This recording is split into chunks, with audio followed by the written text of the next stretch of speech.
तो हेलो दोस्तों, स्वागत है आपका अपने को नए YouTube channel board exam class 10th में। जैसा कि दोस्तों आज आप लोग देख रहे हैं डायरेक्ट एंड इनडायरेक्ट स्पीच का मैंने लेक्चर 1 और लेक्चर 2 करा दिया था। आज लेक्चर 3 होने वाला है। लेक्चर 3 में बचे हुए कुछ इंपॉर्टेंट नोट्स देखेंगे जो कि हमारे रूल रह गए थे, और जो है लेक्चर 4 भी आपको मिलेगा, उसमें आपको एक सारी एक्सरसाइज मिलेंगी। तो सबसे पहले देखते हैं कि लेक्चर 3 में हमारा क्या है। तो लेक्चर 3 आज हमारा है। तो लेक्चर 3 के नोट्स पहले देख लेंगे।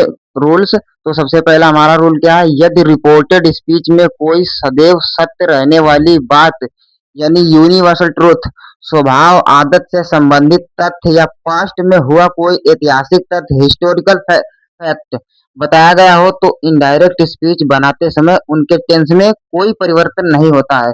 जैसे दोस्तों एग्जाम्पल के तौर पे देखते हैं। एग्जाम्पल हमारा है, the teacher said to the students, the teacher said to the students the moon moves round the earth. यानी इसमें कह रहा है डायरेक्ट हमारा सेंटेंस क्या है, the teacher said to the students, teacher ने बच्चों से कहा the moon moves round the earth, चंद्रमा पृथ्वी के चारों ओर घूमता है। तो ये क्या है, हमारी यूनिवर्सल ट्रूथ है। बात क्या है, सदैव सत्य वाली है, तो वो तो वाकई में घूमता है। तो डायरेक्ट इनडायरेक्ट हमारा क्या बनेगा, जैसे देखते हैं, द टीचर सेड टू का हमारा टोल्ड हो जाएगा, मैंने आपको बताया था सेड टू का टोल्ड, और द स्टूडेंट्स वैसे ही कॉमा हटाकर दैट का उपयोग करेंगे।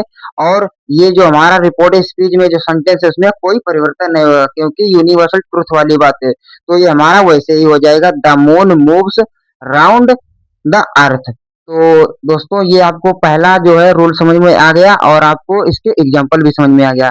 अब हमारा दूसरा रूल है, जो दूसरा रूल दोस्तों क्या है, देखिए, यदि रिपोर्टेड स्पीच का वाक्य असर्टिव या अफर्मेटिव या नेगेटिव हो, तो इन्वर्टेड कॉमा को हटाकर दैट का प्रयोग करके दोनों को जोड़ते हैं।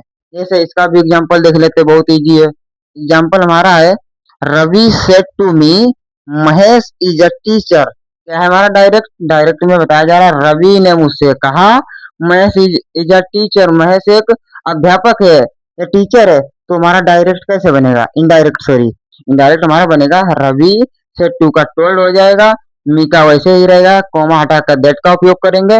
और महेश, महेश हमारा क्या है, नाउन है, ये किसके अनुसार चेंज होगा, सॉरी सब्जेक्ट के अनुसार। तो सब्जेक्ट हमारा क्या है, रवि, तो रवि, महेश क्या है, लड़का है रवि, तो महेश का महेश ही हो जाएगा, महेश। और इज का हो जाएगा हमारा वाज, क्योंकि सेंटेंस चेंज हो गया है, वाज अ टीचर। तो इस तरह से ये हमारा इनडायरेक्ट बन गया। तो दोस्तों ये कुछ आपके जो है रूल्स हैं, और रूल्स रह गए हैं, उनको भी देख लेते हैं और सेंटेंस भी देखेंगे। तो देखते हैं अगली चीज क्या है हमारी। तो फ्रेंड्स देखते हैं, हमारे कुछ रूल्स और रह गए थे जो हमने कहा था कि अभी और कराएंगे। तो ये रूल हमारा क्या है, यदि रिपोर्टेड स्पीच का वाक्य इंटरोगेटिव हो, तो इन्वर्टेड कॉमा को हटाकर इफ या वेदर से दोनों स्पीच को जोड़ते हैं। जैसे हमारा एग्जांपल है, एग्जांपल देखिए दोस्तों, ही सेड टू मीरा, उसने मीरा से कहा, do you believe in ghost, मतलब क्या तुम भूत में विश्वास करते हो।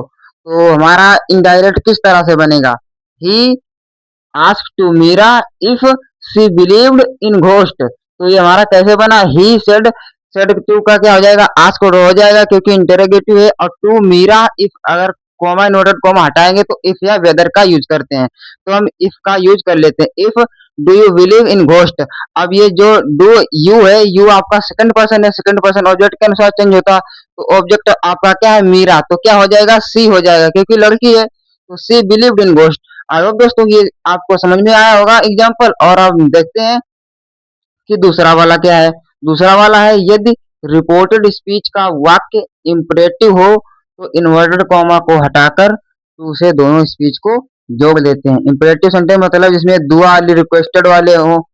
तो एग्जाम्पल हमारा है, the teacher said to us, क्या है, the teacher said to us stand up on your bench. तो हमारा इनडायरेक्ट किस तरह से बनेगा, the teacher ordered to us stand up on your bench.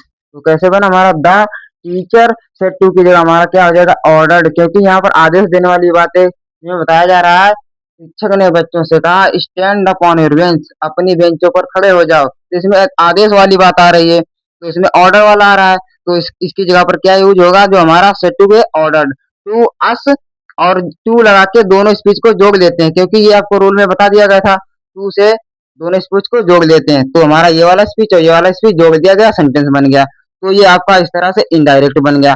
और हमारा जो ये वाला रूल है, ये क्या है? द टीचर सॉरी, यदि रिपोर्टेड स्पीच का वाक्य लेट से शुरू हो तो इन्वर्टेड कॉमा को हटाकर दैट से दोनों स्पीच को जोड़ देते हैं। तो दोस्तों ये तो आपका रूल हो गया, लेकिन इसका एग्जाम्पल रह गया है, वो अभी तुमको दिखा रहा हूँ, जो कि अगले स्टेप में। तो फ्रेंड्स अब हम देखते हैं कि हमारा एग्जाम्पल रह गया था इंड वाले रूल्स का। तो देखते हैं इंड वाले रूल्स का हमारा क्या एग्जाम्पल है। एग्जाम्पल है they said let us go to the zoo. मतलब क्या कह रहा है? दे सेड, उन्होंने कहा, let us go to the zoo, चलो हम चिड़ियाघर चलते हैं। तो इनडायरेक्ट हमारा किस तरह से बनेगा? दे सेड की जगह हमारा सजेस्टेड हो जाएगा और कॉमा हटाकर दैट का प्रयोग करेंगे। और लेट जो हमारा है, लेट अस, ये क्योंकि हमारा इनडायरेक्ट का रूल है, जो कि लेट है, उसकी जगह पर क्या हो जाएगा? पहले सब्जेक्ट प्लस शुड। तो सब्जेक्ट हमारा क्या है? दे और शुड गो टू द जू। तो इस तरह से ये हमारा इनडायरेक्ट बनेगा। क्या बनेगा एक बार और देख लेते हैं। दे सेड, उन्होंने कहा, let us go to the zoo, चलो हम चिड़ियाघर चलते हैं। तो इस तरह से ये हमारा इनडायरेक्ट जो है बन जाएगा। तो दोस्तों आज हमने जो सीखा लेक्चर 1 में, पहले हमने सारी चीज करा दी, लेक्चर 2 में भी और 3 में भी। तो ये आपका लेक्चर 3 हो चुका है। अब आपको लेक्चर 4 में मिलेंगी सारे सेंटेंसों की एक्सरसाइज सीरीज बाय सीरीज। तो दोस्तों मिलते हैं अगले वीडियो में, तब तक के लिए बाय बाय, जय हिंद, टेक केयर।